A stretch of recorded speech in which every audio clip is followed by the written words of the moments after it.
ढेंकानाल जिला पाउंस इटा मालिकों द्वारा पाउंस समस्या नहीं जिला शिल्प अधिकारी अभियोग। ढेंकानाल जिले में 80 रु ऊर्ध्व पाउंस इटा कारखाना रही। शह शह संख्यार मालिक और श्रमिक मान निर्भर कर चली था। इटा कारखाना गुड़िक बड़ बड़ कंपानी मानक बाहरुवा वर्ज्य वस्तु को व्यवहृत कर इटा तैयारी करा जहाँ निर्दिष्ट दूरता मध्य कंपानी माने मागणार दे था।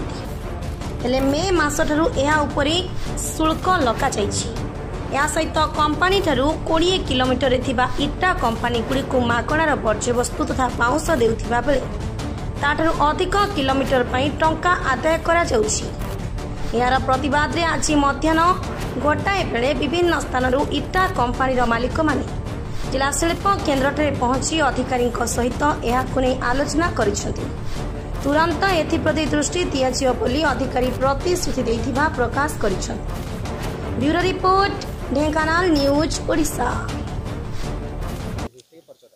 मु Kameshwar Prasad Senapati cashier of fly service association Dhenkanal.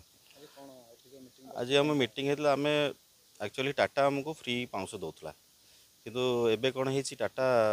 Free pounce न देकी आमको गोटे चार्जेस करी जोटा कि यूनिफॉर्म होनी माने किसी लोक फ्री हो किसी लोक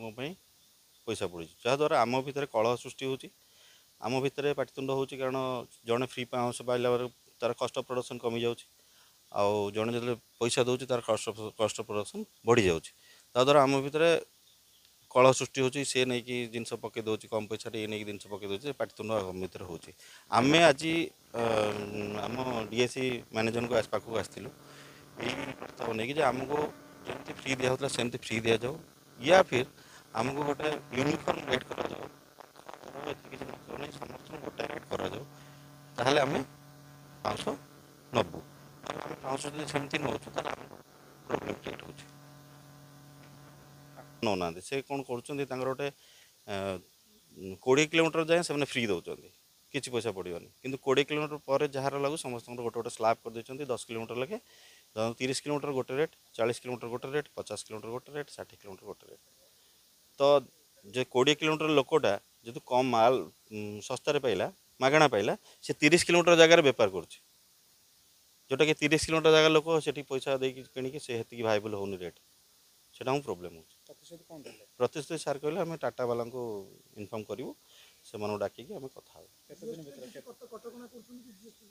जी हाँ जीएसटी बिल आज्ञा गोटे आउ गए प्रोब्लेम हो जहाँ तो भड़ा से मैंने नौ गोटे जीएसटी बिल से आड कर जीएसटी आम जीएसटी तो दबू मना ना किंतु गोटे यूनिफॉर्म रेट हो आम जीएसटी दबू ना अलग लोक ना दौर ट्रांसपोर्टर नौ टाटा आम जानवर टाटा तो पाउंस दौर ना पाउंसर कौन से रेट ना तापर किसी जीएसटी से नहीं पारे से ट्रांसपोर्टेशन उपर नौ जो ट्रांसपोर्टेशन को देते से नौ टाटा किसी नौ आई डोंट नो लीगल और इलीगल किंतु आम दौन आगुरी एवं आमको पड़ू नहीं टाटा वाला प्रथम फ्लाई आसटा ढेंकानाल डिस्ट्रिक्ट रे और अनुगुल डिस्ट्रिक्ट रे भी मुझे जानवर से माने मागणा दौले किंतु एबे से माने कहउछंती जे तांकर ऊपर लेवल रो इंस्ट्रक्शंस आछि जे से माने 230 टंका ट्रांसपोर्ट सब्सिडी दे पारिबे सेथिपई से माने गोटे डिस्टेंस वैलिडेशन करिसंती जे तांकर रोल अनुसार 230 टंका लॉस होची माने 230 टंका मेकअप होची 20 किलोमीटर डिस्टेंस रे तापरे से माने 10 किलोमीटर डिस्टेंस करिसंती एवं जेतिकी पैसा ट्रांसपोर्टेशन पड़ुची सेटा से माने यूनिट मान यही मे 1 तारिख रु नबाक आरंभ कर जहाँफल कौन हो जो लोकटी 20 किलोमीटर भितर रही यूनिटा कर सी आसटा मागणा पाईगला तेणु सी कौन कर तार फ्लाई आसटा प्रोडक्शनटा तार सस्तार होगला एवं जी 40 किलोमीटर दूर में कर पैसा पड़ला जहाँफल प्रोडक्टा सेटा पैसा अधिका होगला तेणु लोक मैंने कस्टमर कौन कले जोटा कम पैसा प्रोडक्शन है सेटा बेसी सेल हम तेणु यही हिसाब से बर्तमान आमर जो एसोसिएशन लोक मैंने से माने धरिछंती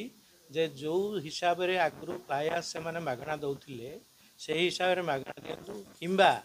सेमाने जो डिस्टेंस वैलिडेशन करूछंती डिस्टेंस अनुसार पैसा चार्ज करूछंती सेटा न करी से माने यूनिफॉर्म सब यूनिट को समान पैसा हिसाब करिकी पकई दियंतु जा फल समस्तंकर यूनिट प्राइस प्रोडक्शन रो समान रहिबो एवं केही का साथे कंपटीशन करिवे नै सेटा सर्कुलर टिके देखिया पड़ो आमर जंगल एनवायरनमेंट डिपार्टमेंट सर्कुलर सेटा बोधे मोर जानवर 100 किलोमीटर भितर थिला सेटा टिके तर्जमा करिया पड़ो किंतु वर्तमान से तो दौले से 100 किलोमीटर हो कि जति हो ढेंकानाल अनुगुल डिस्ट्रिक्ट से मागणा दौले किंतु एबे मे 1 तारिख रु एटा चेंज कर दी जीएसटी टा मु कहि परिबेनी जीएसटी टा बोधे ताकर जो ट्रांसपोर्टेशन वाला नौछंदी से ट्रांसपोर्टेशन वाला को दिया होछि प्रतिश्रुति किसी नहीं से माने गोटे मेमोरांडम लिखिक देले जे आमको जो ये जो जिनसटा समस्त को समान रेट रे दिया जाऊ किंबा जो पुराना पद्धति रे मागणा दिया जाउथला सेमदी मागणा दिया जाऊ तेणु यही दुईटा से माने लिखिक देइछन्ती टाटा स्टील को आम मार्फत रे आमे सेटा को टाटा स्टील के लिखिबू एवं भविष्य रे गोटे मीटिंग आयोजन करिवू यार गोटे समाधान पाए।